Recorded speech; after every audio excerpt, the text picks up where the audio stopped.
દાસ હોથીની આ રચના છે. આ કળિયુગના માનવીને જોકે સંતો દ્વારા ખૂબ સમજાવવામાં આવ્યું છે, પણ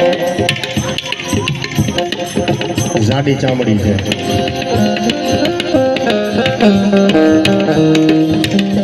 અને એમાંય ભીમભાઈ અમે વાડીના સાધુ કહેવાય, અને મેઘલી ગજ છે ને એને વાડી કહેવામાં આવી છે. સંતોએ વાડી કીધી છે, વાડી. કારણ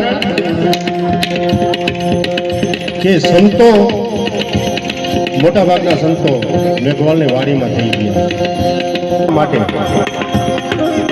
વાડી કહેવામાં આવે. અને આપણે એના બાળકો છીએ. કેટલાય જન્મના પુણ્યથી, પુરુષાર્થથી અને સત્કર્મથી આપણને એક આ મનુષ્યનો દેહ મળ્યો છે.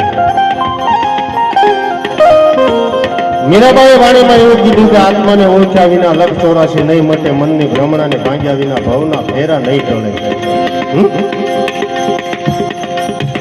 મનુષ્યનો દેહ આપણને શા મળ્યો છે, શા માટે મળ્યો છે?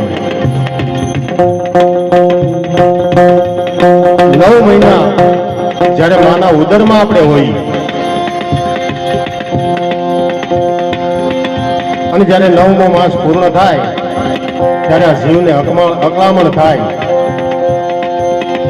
એટલે અખિલ બ્રહ્માંડના માલિકને આ જીવ આજીજી કરે, કાલાવાલા કરે, પ્રાર્થના કરે. કેવા કે હે ભગવાન, હે પ્રભુ, હે પરમાત્મા, હવે મને આમાંથી બહાર કાઢ.